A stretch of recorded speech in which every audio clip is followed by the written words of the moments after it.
মহান চরিত্রের অধিকারী, সুবহানাল্লাহ, মহান চরিত্র, যার চরিত্র দেখে পৃথিবীর সমস্ত জ্ঞানী গুণী বুদ্ধিজীবী ছাড়া যারা ছিলেন তারা এক বাক্যে মেনে নিলেন, হ্যাঁ উনি উত্তম চরিত্রের আধার, ওনার মতো চরিত্র আর কারো নাই, ওনার মতো সুন্দর আদর্শ ভূমিতে জমিনে আর কারো নাই।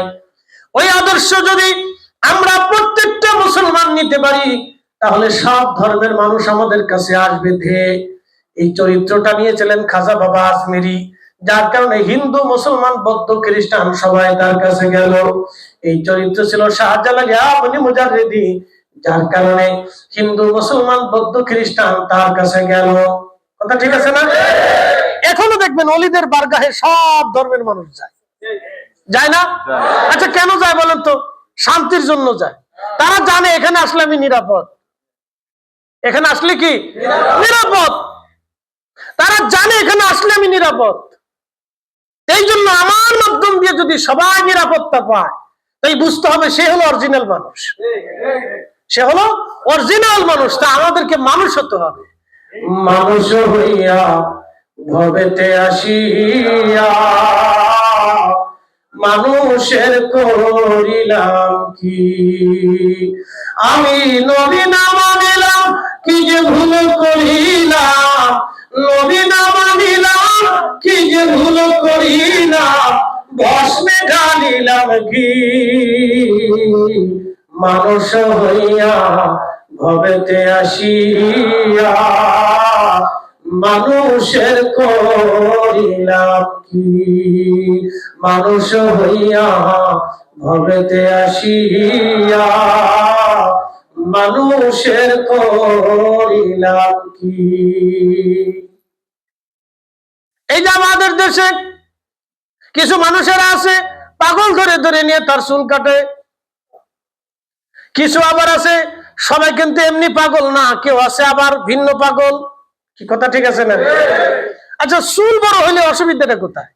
মালদ্বীপের বহু মানুষের চুল বড় আছে না? এখানে যদি মালদ্বীপে আনাই তো তাহলে এরা তোকে চিন্তা করতে আমরা পাগল হলাম না এরা পাগল হয়ে। কি আশ্চর্য! এই সমস্ত আজেরে বুদ্ধি থেকে আমাদের দেশকে বের করে নিয়ে আসতে হবে। কবর থেকে উঠে মানুষ তো পুরানোর কোনো অর্থ আসতে পারে না। কথা ঠিক আছে না? এই সমস্ত থেকে আমাদের দেশকে বের করে আনতে হবে। এই বের করে আনাটা আমাদের সবার অভিযান। এগুলির থেকে বের করতে হবে। এত কঠোরতা না, ইসলাম এত কঠোর শিখে নেই। চুল আল্লাহর নবীর গাওয়ার বাবরি ছিল, সুবহানাল্লাহ বলবেন না? কি বাবরি ছিল? গাওয়ার বাবরি। আমি মালদ্বীপের কিছু মানুষের চুল দেখছি একবারে বেডিং এর মতো।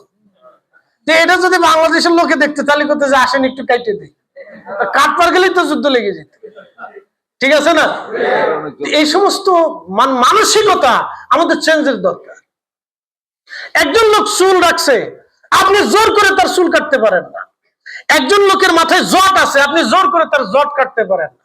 প্রথমত আপনি তাকে নিয়ে তাকে খাবার খাওয়াইতে হবে, তাকে খাবার খাওয়াই তার চিকিৎসা করাইতে হবে। সে যদি অরিজিনাল পাগলই হয়ে থাকে তাহলে আপনি তার চিকিৎসা করান।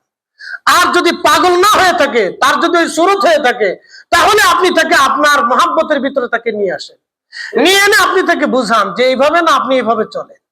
যদি আপনার বুঝে সে আসে তাহলে আপনি তারা বুঝে চুল কাটেন। আর যদি না আসে তাহলে জোর করে কাটাইয়া ফেসবুকে ভিউ বাড়াইয়া আপনি দেখাইতেছেন যে আপনি বিরাট বড় ভালো কাজ করতেছেন। এটারও ভালো কাজ হয় না। আমার দেশের বহু পথ শিশু আছে না খেয়ে থাকে, আপনি যদি পারেন ওরকম 2-4টা পথ শিশু আইনা খাওয়াইয়া তাদেরকে বড় করাইয়া মানুষ বানানোর চেষ্টা করেন। পাগলের চুল কেটে এমন বুঝেন না যে আপনারা একবারে বিরাট বড় মানবতার খেদমত করতেছে। এগুলো মানুষ বুঝে। এখন ওই পাগলের সাথে ওই বেড়ারও পাগল হয়ে গেছে। এগুলো সরকার ধরে এনে পাগলা গারদের দেওয়ার দরকার যে তোরা নিজেরাও পাগল হয়েছিস বেটা। এগুলো মানসিকতা থেকে আমাদেরকে বের করে। আমাদের দেশে জানেন না 5 লক্ষ পথ শিশু আছে, 5 লক্ষ পথ শিশু। সিলেটের রাত গভীর মাহফিল করে আসতেছে, শীতের রাত জানুয়ারি। সিলেটের ব্রিজের উপরে সুরমা নদীর যে ব্রিজ আছে, 3টে ব্রিজ আছে, তার 3 নম্বর ব্রিজের উপরে আমি গাড়ি নিয়ে আসতেছি রাত এই 1টা থেকে 2টা বাজে, শীতের রাত জানুয়ারি। দেখেছি ব্রিজের পাশে বাচ্চারা শুয়ে রয়েছে। আমি বললাম ব্যাপার কি? এই শীতের ভিতরে ওরা শুয়ে রয়েছে, ওদের কাঁথা নাই, কম্বল নাই, কাপড় নাই, নর্মাল কম্বল পেছে ওরা শুয়ে রয়েছে।